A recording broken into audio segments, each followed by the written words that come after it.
Welcome back to another episode of the Easy Convo. I'm your host, Emmanuel Bird. I'm joined again by my co-host, Mr. Zaid Dejani. Zaid, how we doing today, champ? How we doing? Good man, you're good man. This exciting one should be a good one. For sure, 100%. Yeah, man, I'm excited today because we have a special guest, former Kansas State and Pitt defensive end, Kansas City Chiefs roster alumni, sorry, and now wealth manager and NIL educator. We have Nate Matlack in the building.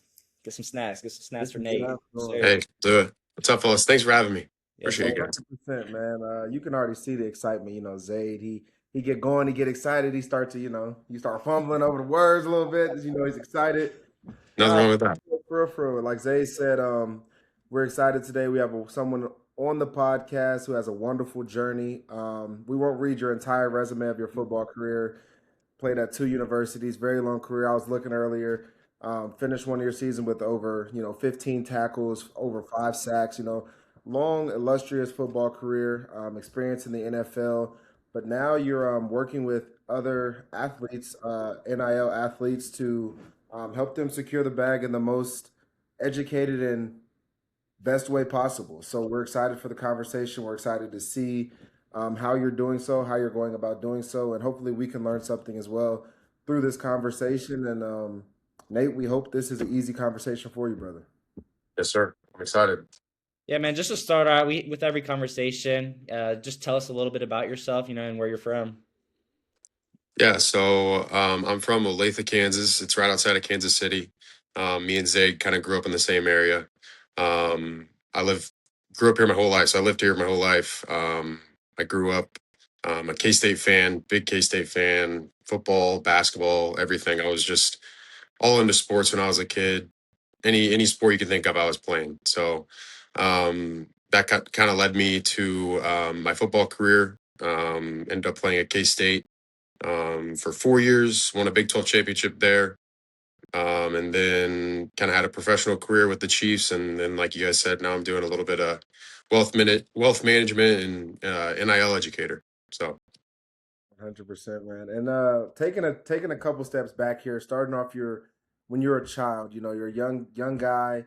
Was there anything you wanted to do before playing football, or kind of take us there at that point in your life?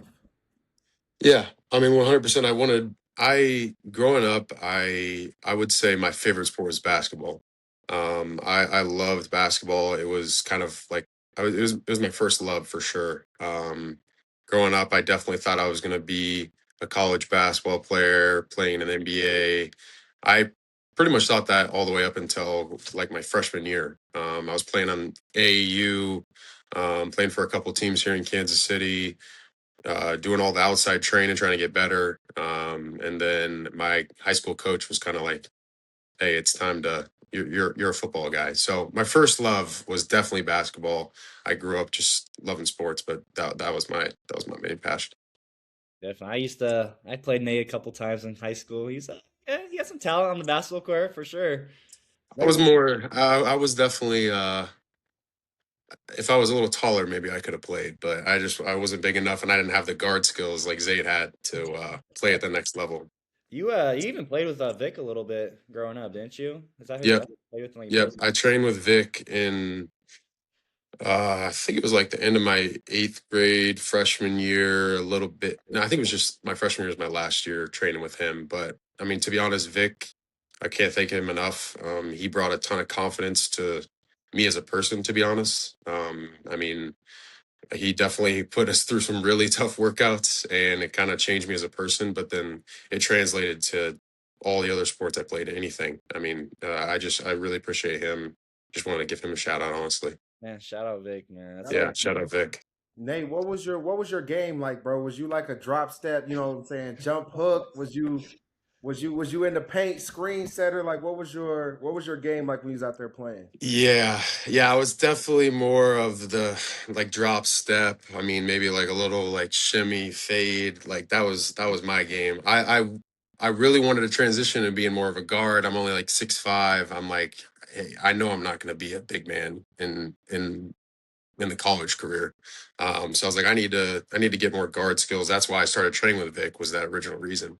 But I was definitely more of a post guy, wanting to be more of a guard, if that makes sense. So I'm That makes playing rec basketball right now, and I'm a little more of a guard now, and just gonna have a little bit of fun with it. So I think every big man post man has aspirations to just be a guard and get out there and start handling exactly, brand. yeah. We start shooting threes, yeah, and then we're airballing shots. Next thing you know, so that was my And game. your mention of Vic kind of leads me segues us into my next question I was going to ask you. Once you kind of made that transition and really start focusing on football, who were some mentors and coaches who kind of instilled some confidence in you and helped you progress throughout your high school career? Yeah, I mean, I definitely had a couple.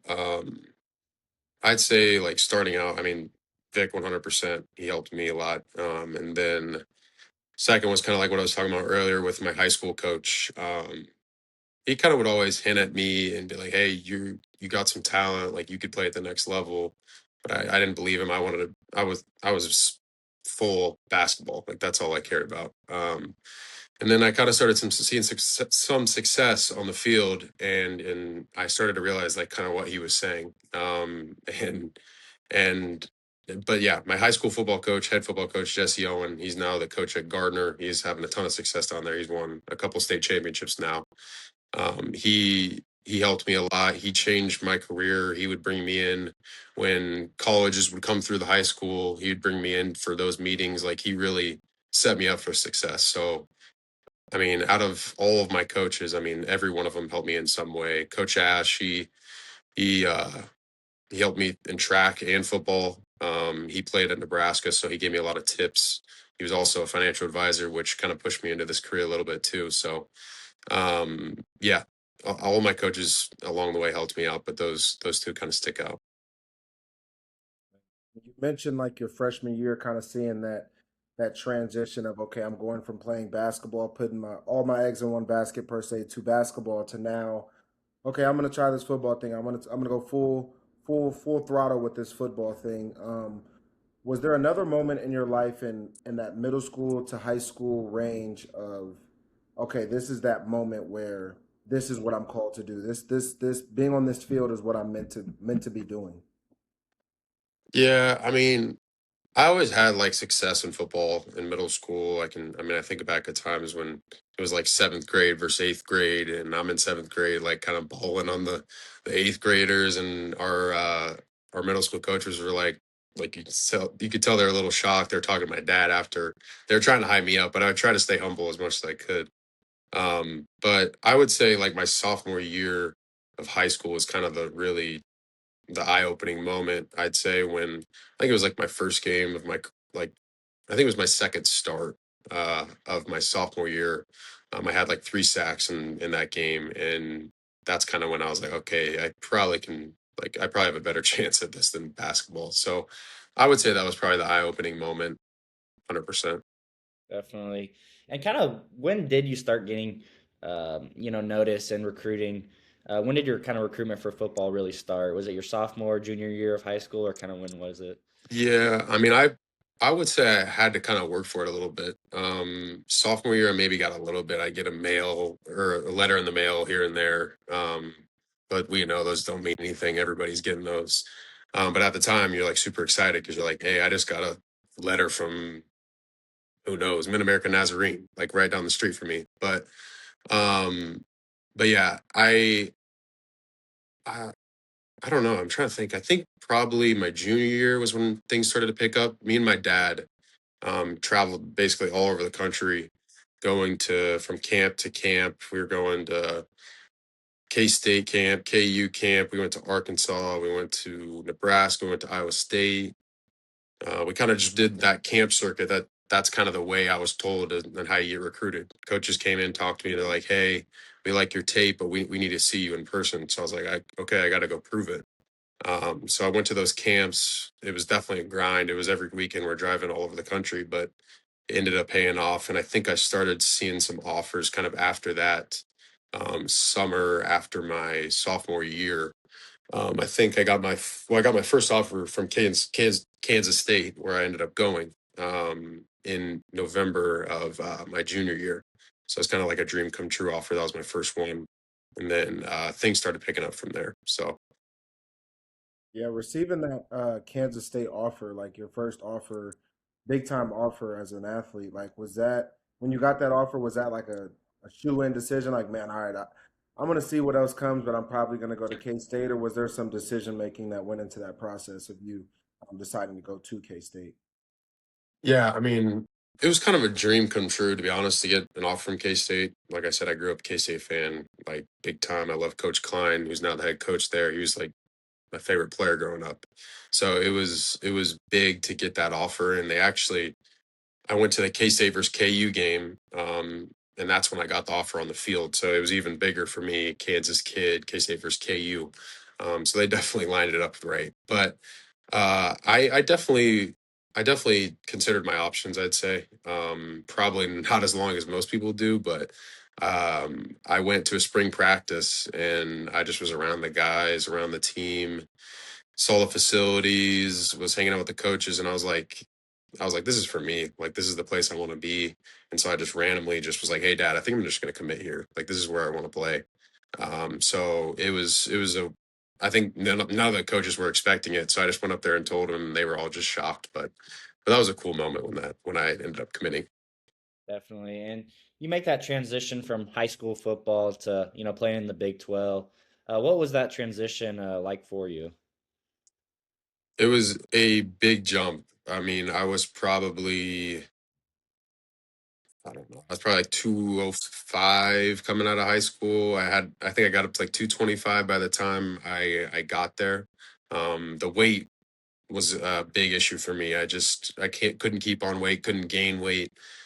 So getting that weight up was big for me, especially in the weight room, going against Big 12 tackles, going against SEC tackles, Big 10 tackles, going against all these different college guys that are were significantly bigger than me. I definitely struggled at the beginning, but over time, it ended up paying off, and I was able to get to where I wanted to be. And obviously, like you said, K State being a dream school for you, growing up being a K State fan, through all the ups and downs, what would you say K State taught you the most and prepared you for the following chapters that would come in your life? Yeah, I mean, I learned a ton. I mean, Coach Kleiman was such a good mentor, a really good leader. I mean, you couldn't ask for a better person to lead a program. So he when we first got there, he kind of established his core values, which was discipline, commitment, toughness, and be selfless. And those four things I kind of take throughout my life. I mean, day to day basis. I mean, you can compare discipline to anything every single day. You can compare toughness to mental toughness to physical toughness. And when I'm working out in the mornings, getting up in the mornings, committed, just being committed to really everybody in my family, my job. Like, I mean, it just goes beyond football is what I realized. So those four things definitely stood out to me the most, even though, I mean, I learned so much on my journey, but those core values stick with you for sure. 100%. I notice it myself too. Just a lot of stuff. Just the daily, having to get up every day, go work out. Practices, having to show up and give your 100% every time. You have to do anything with your sport. You're playing in college. Like it goes a long way. Yeah, Yep, have a for career. sure. It definitely transitions over, and you can almost tell who's played college sports before, just the way they attack each day, the discipline they have, kind of staying late, doing extra. Like, you definitely see that transitioning into the work world. For sure. And so, how many years were you at K State for football before you transitioned to another program? Yeah, I was at K State from 2020 to 2023 was my last year, was the last season. I graduated. I ended up graduating online in 2024, but I was there for about like 3 to 4 years. So And you obviously had a lot of success there. Do you have any notable moment that stuck out to you at your time at K State? yeah, I mean, I could think of a couple honestly. Kind of like I'd say my redshirt freshman year. I kind of had one of my like first like breakout games. I'd say was against Texas Tech. Had a game-winning sack. We ended up winning that game. Personally, that was definitely probably the one of the biggest moments at the early stages of my career. I'll definitely never forget those moments. But the biggest one is obviously the Big 12 championship. I mean, it was kind of an up and down season. I think we finished like 10-3. We lost to like Texas right before the Big 12 championship. Thought we were gonna um, make it was going to be an easy walk, and it didn't end up being that. So it was a perfect season, to be honest. We lost to Tulane in the second game of this, or second or third game of the season, so we had an early setback. But I think if we didn't have that, we wouldn't have won the Big 12 championship, because we learned from that. It taught us um, a whole bunch for the rest of the season. But um, winning that game in overtime, big fourth down stop, get it, and then winning on a field goal where our kicker's smiling like right before he kicks. I mean, it couldn't get better than that. So those were my biggest moments, I'd say. 100%. No, I got a question for you here. I'm a KU fan, right? So for anybody, maybe listening to this that may be a KU fan, do you have any advice for KU fans on maybe how to go about, winning some more games on the football field versus K-State, would you say, or like I mean, you guys are getting close. I mean, we I did guess score 7 points. We did have 7 points the last time. last year was not good, but the couple years before that, I mean, I was a little nervous. I was like, all right, are we about to lose the streak here? I mean, you guys are getting close, though. I respect what Coach Leipold's doing for sure. He's turning the program in the right direction. I think at some point it might happen. I don't know. Man, I you really, would think new really do hope stadium. so. The new stadium. I mean, hey, maybe that will give him some luck. I mean, who knows? They, hey, the new. I mean, the stadium. I saw it in person. It's insane. So they definitely upgraded facilities for sure. 100%, man. So taking this jump from K State to now Pitt, the University of Pittsburgh, what Not would Pitt you State. say? Not Pitt State, Not everyone. Pitt State, yeah, for all y'all listening, not the D2 Pitt State. We not, what I'm saying. But right, so you take this transition from K State to the University of Pittsburgh. You're in a new conference, new culture, new system. What ultimately went into that decision? Yeah. First of all, that the Pitt State thing is like, I didn't realize how big that was. But when I tell people I'm played at Pitt, they're like, "Oh, Pitt State? Like, no way you were down in Pittsburgh." I'm like, "No, like Pitt in Pennsylvania." So that happens literally all the time. But um, the transition to Pitt was definitely tough. I mean, like I've said on this so far, I mean, I was a big K State fan. It was my dream, but there was some like scheme changes, some stuff that I felt like kind of wasn't in my benefit, and I felt like I put my time in at K State. I had so many good moments, um, and it was kind of time to put myself first, I would say. I wanted to play in kind of a scheme that fit me a little better. I had aspirations of playing in the NFL, and I wanted to put myself in the best position possible, to make those dreams happen. So I felt like going somewhere, being in a scheme that kind of fit my body type a little better, was the right move for me at the time. Um, and yeah, and it ended up working out great. Pitt was, I at first you hear Pittsburgh, you're kind of like, "Oh, like that's like a dirty city, a gritty people. There's mills. It's a steel town. Like, but then you get there and you come out of the tunnel, like from the airport, and you see the city for the first time. Like you literally come out of a tunnel and you see the whole city. And it was like when I saw that, I was like, okay, this place is kind of nice. Like, so I I visited a couple schools. I was honestly going to commit to Arkansas before I went on that visit, and my dad was like, "Let's just see Pitt." We told him we were going to go, so we're going to go. So I ended up taking that visit, and I mean, I loved it. I love the coaching staff. Coach Dews, I mean, one of the most fun coaches I've ever been around. Him and Coach Kleiman kind of have a different uh, like coaching style, I'd say. But it was so cool to see the different ways programs are run. It helped me transition to the NFL later on too. But I love the coaching staff. It was a almost an easy decision for me. I committed on that visit. I was fully bought in. So that transition was definitely tough, but I have no regrets at all. I think it was a great decision in the end. definitely. You And got did a you got you a you got a knack for committing on visits. You got a knack. I noticed in both places you've been to, you're committing on the visit. Yeah, Is it a yeah. I'm an impulsive person, I'd say. I'm like, I'm just ready to get this over with. Like, let's roll. I mean, that and the transfer portal, it, like, was just crazy. It's like you enter the portal, and like within 20 minutes, I mean, your phone's already blowing up from all these schools around the country. And it was like, I was almost like, I'm ready to be done with this already. And I was only in it for a week. So that's kind of, I was like, I'm ready to just settle down, pick a school and be done. So that's kind of what went into it. for sure? And you were how long were you at Pitt, a year, or were you there Yeah. 2 years? Yeah. I was only there for the 2025 season. So I was there from, yeah, the 2025 season or 2024 season. Sorry.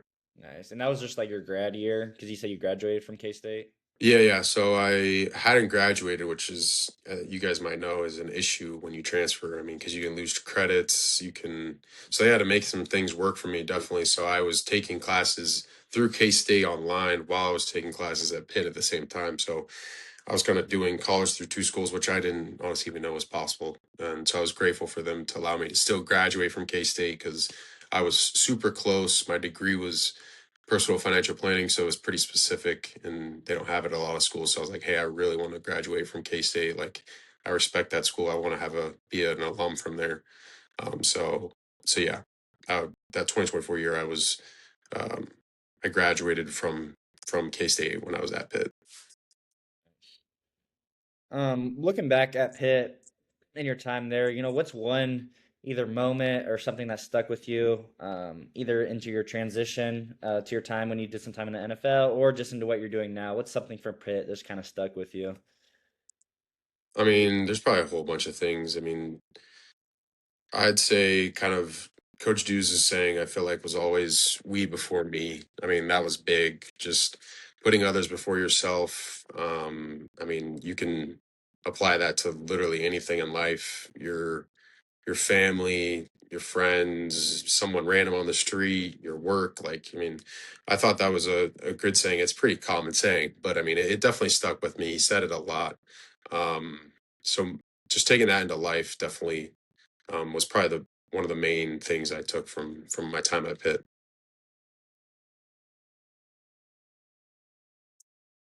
Then after Pitt, you make that transition. How did your transition to getting was it a spring you mentioned with the Chiefs? Was Yeah, that tell yeah, me it was transition? I guess there's different pro leagues now outside of just the NFL. So kind of walk us through your transition, from the college level to exploring pro opportunities. yeah, yeah, it was definitely a like definitely a memorable experience. I finished my year at Pitt. We played in our last bowl game. It was like we went to seven overtimes. It was like one of the craziest games I've ever been a part of. We still lost, but it was a crazy game. I mean, seven overtimes, you don't see that very often. Um, but so I immediately, I think I went home for a little bit, and then immediately went to Florida to start training. I was down at X3 in Fort Myers, Florida. I was training for combine prep, pro day prep, doing some D line work. I was down there for I think it was like 3 months. I was there from January until March, end of March. And then kind of, I think I went straight from there to Pitt for my pro day. So that was a big deal. Obviously, I wanted to test well. I thought that was kind of one of my strong suits was testing, being able to jump high, run fast, stuff like that. So I wanted to perform well, but I ended up pulling my hamstring like right before I think it was a week before my pro day, just kind of doing an easy jog, and all of a sudden my hamstring just like popped. So I definitely had to battle through that through the pro day prep, which was unfortunate, but it's kind of all part of the journey, honestly. And then after that, I kind of was under the impression, just from what I was hearing from my agent and teams, is like, hey, you're gonna at least get a undrafted free agent deal right after the draft, so you'll get signed, or even I was told seventh round. So I was pretty hyped up for the draft, which is I think is right about this time, and kind of just sat there. the first day through the second day, and then the third day came, and I was kind of just anxiously waiting, and I didn't hear anything. I didn't get a single call from any teams.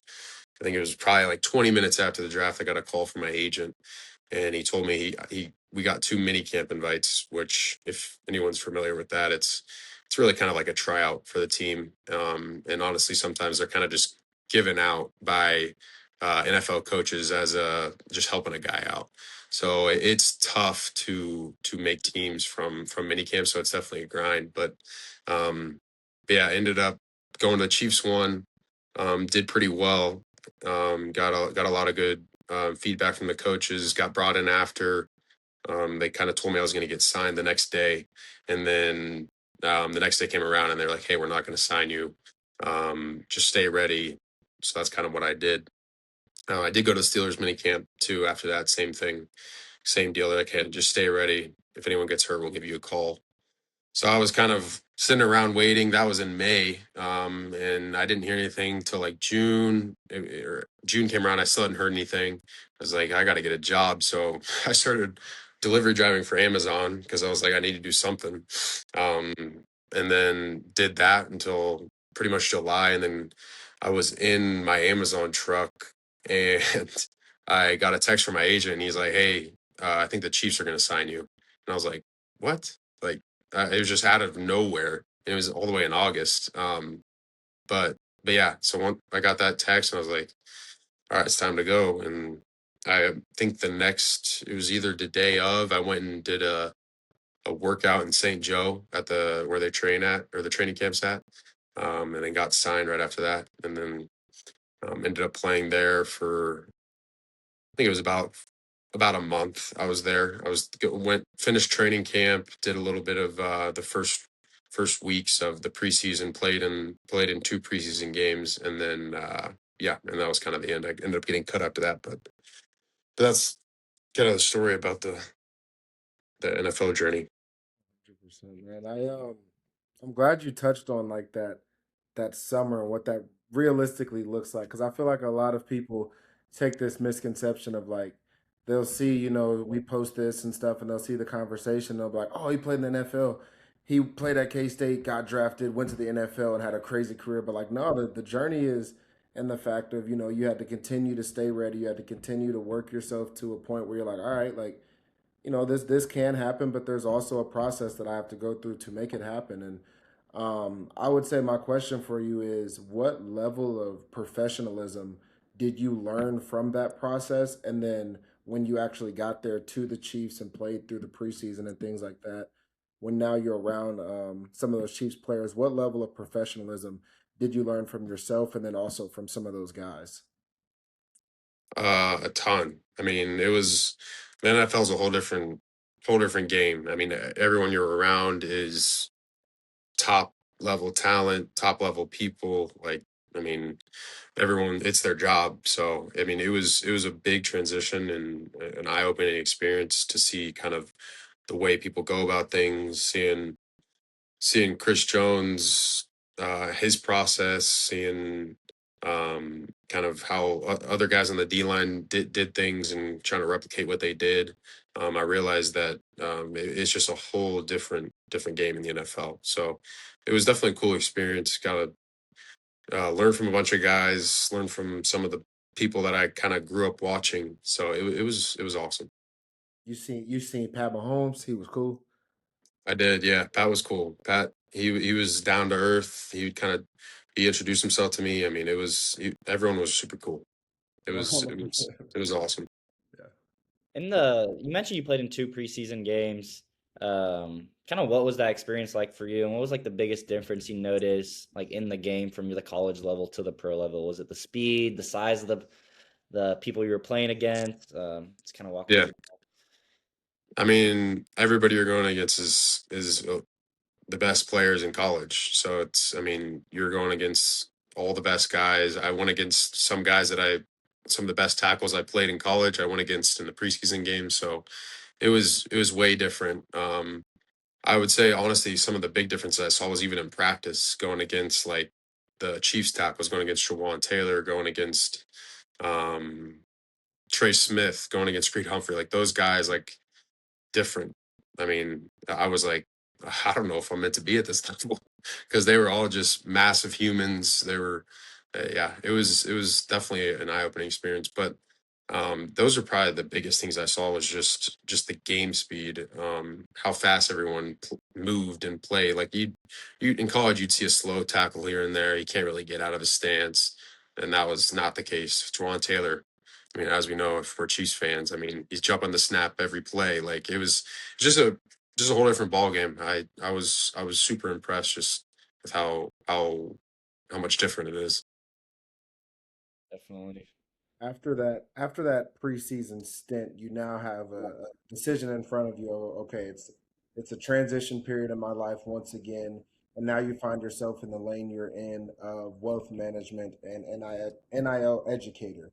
You're helping athletes to protect their money and their future. And I guess our biggest question is what pulled you into this lane. Obviously, you said you did some studies on it throughout your college career. You have a degree in this field, correct? Yep. Yeah, that was kind of a part of it. My uncle, he was a financial advisor. So kind of just talking to him growing up, I wanted to help people in some way. And I thought that I was like, I don't want to be a doctor. I don't want to go into the medical field, which I feel like everyone's for wants to help somebody. I don't want to be a teacher.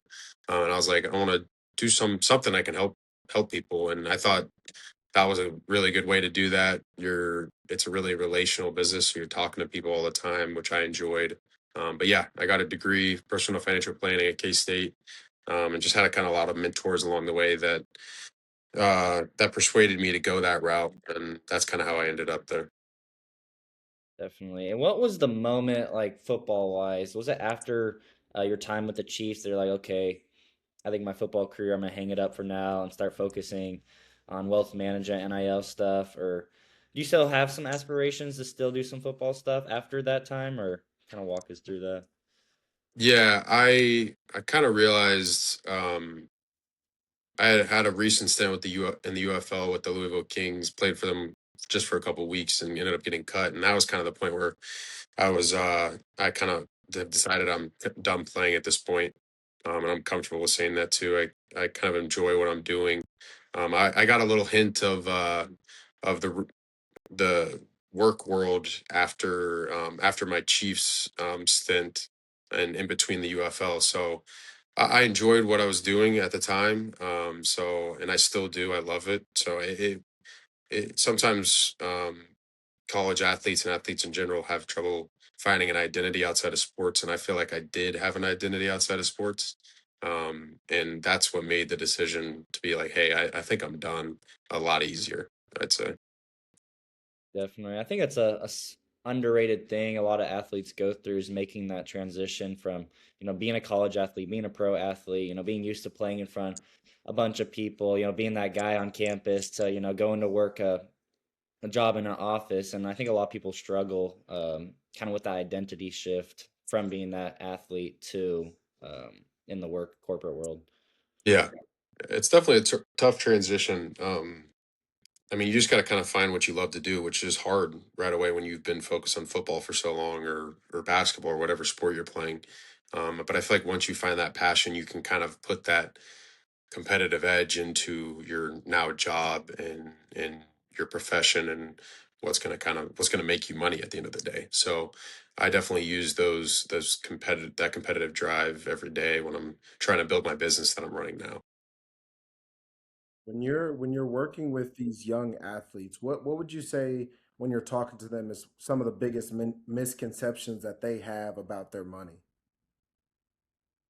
um Biggest misconception, I would say that most of them, I mean, just going into kind of what I talk about most of the time is taxes. I mean, most guys have never paid taxes in their whole life. They, and then you're getting these big checks every month. You're getting all this money, and you're like, I want to go spend some of it, and you end up at the end of the year not having enough to pay for the taxes. So I'd say that's a big deal. That's kind of what I do.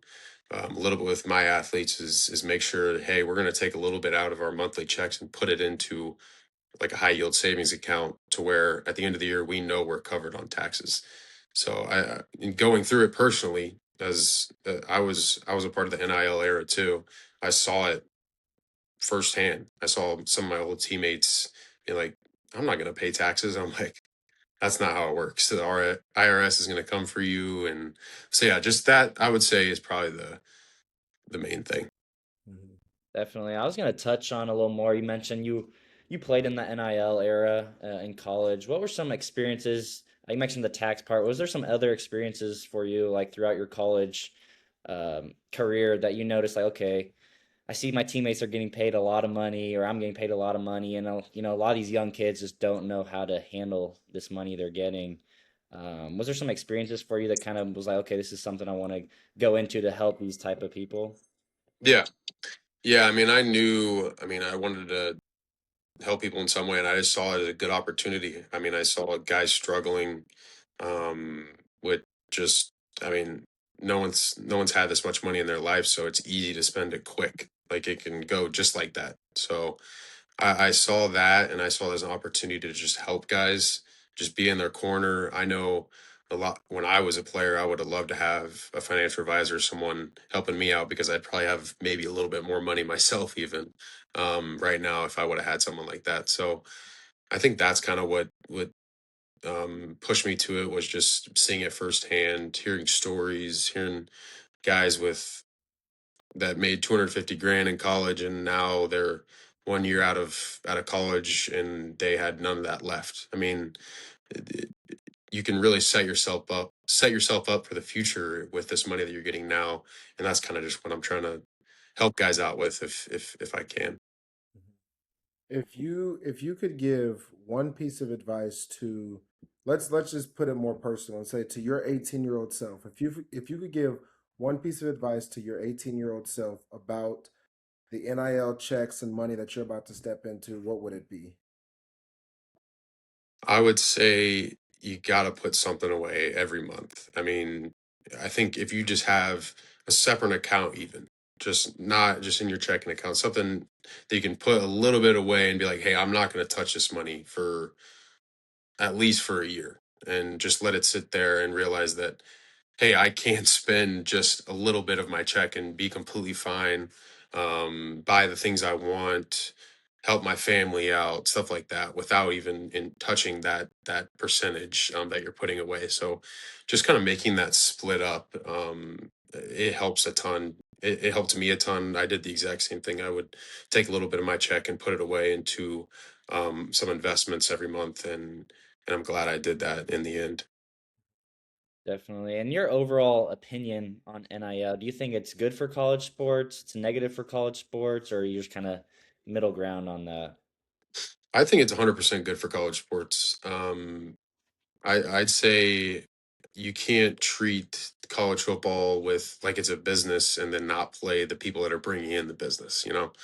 I mean, it's definitely a little out of control right now, and there needs to be some guardrails set up, which I think they're doing right now.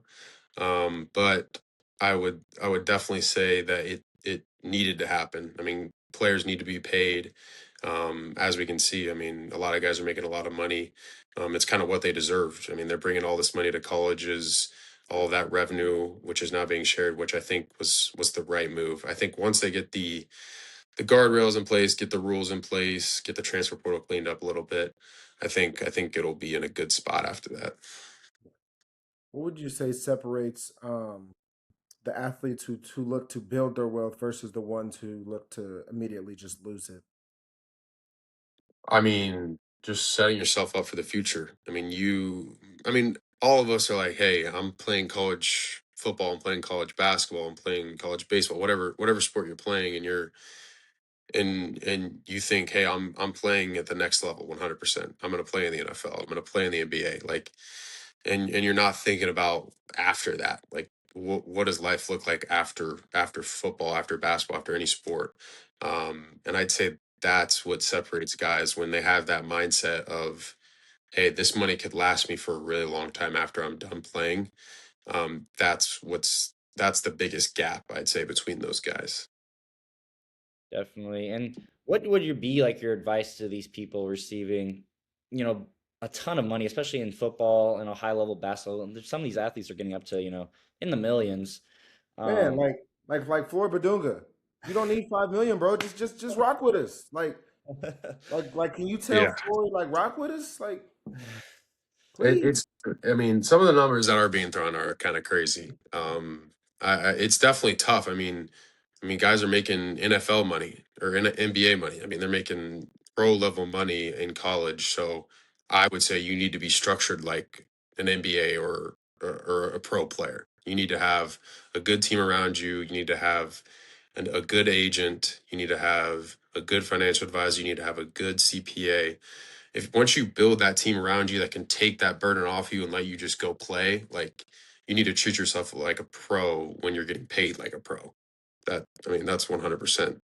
I think my take on it. I like the way you said that. Treat yourself like a pro, like because you're getting paid like a pro. Yeah. Um, Now we want to transition now into a segment that we're trying to incorporate in each one of our videos with our guest.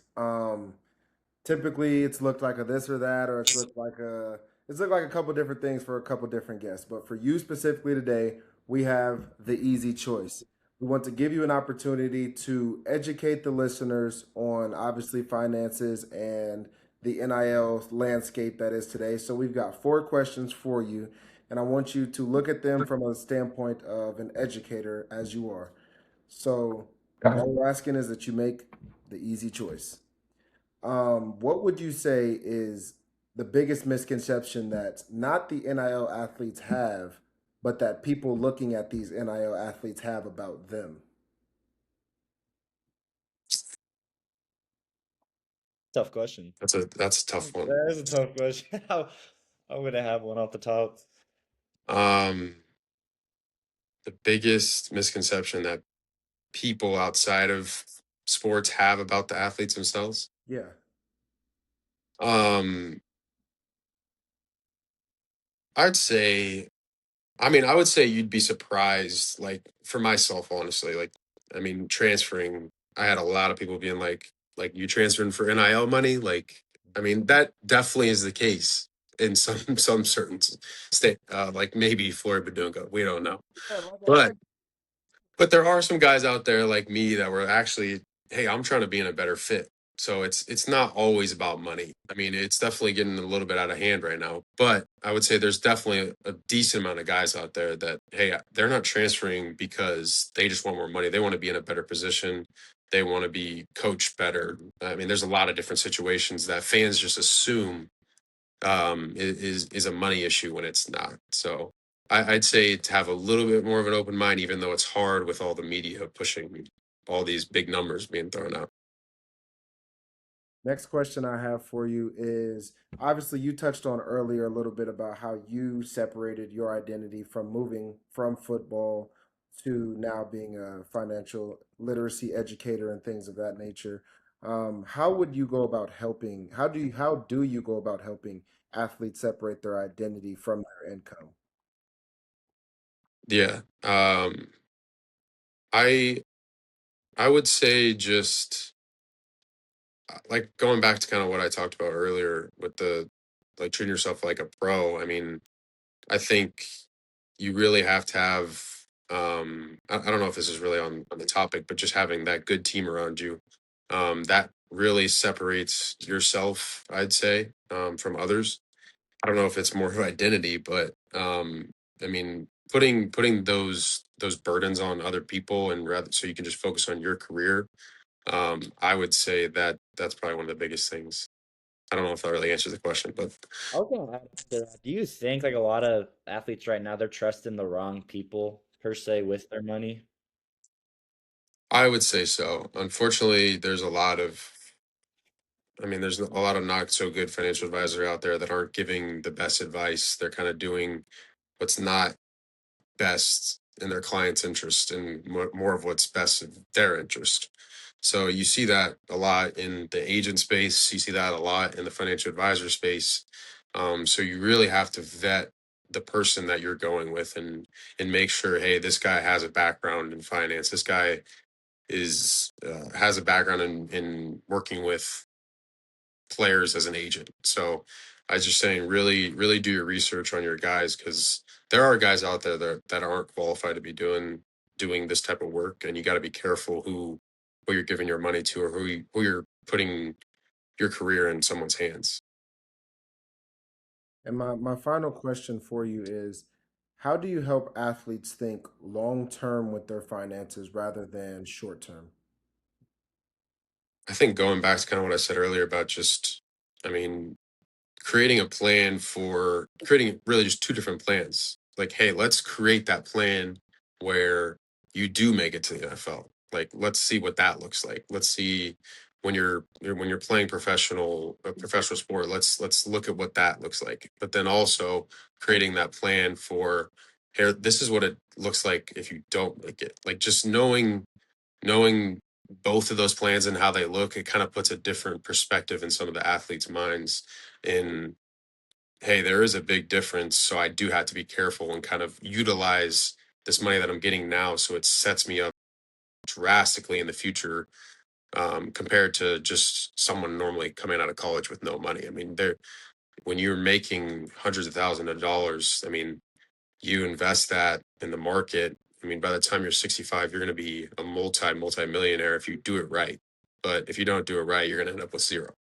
And we've seen that a lot with players going broke. So just showing them those situations, what works and what doesn't, it kind of separates guys, and helps them see more long term. Definitely. I like what you're doing, especially like it really is that simple as just putting some money away every month, into have a SoFi account or something. I'm sure your what you do is a little more advanced than that. But for me, like myself, I put, I don't know, like $20 a month into SoFi or something little like that. I'm not touching anywhere near a lot of these athletes are, and it goes a long way just doing that. 100%.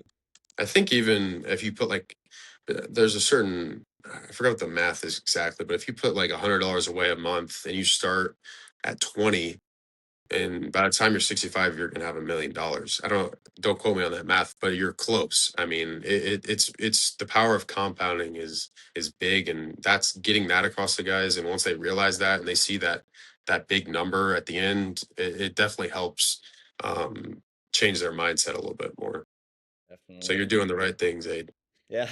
think Trying the to, I man. think the hardest thing for a lot of people is like that number, that 65. Like, am I really trying to wait till I'm 65 to see 100%. this? Or, I have it 100%. right now, and I think that that's like the hardest part for guys like Flor Badunga, who could be on KU's roster for maybe a little bit less than 5 million. But 100%. that's neither here nor there. And there's nothing wrong with that either. Like, I see that too. I saw that when I was a player. Like, Mhm. you see that big number and you start spending a little more. You start buying some new clothes. You start buying some new shoes. Like, I did it, and you can enjoy that money. You earned it, but you also got to realize that it doesn't last forever.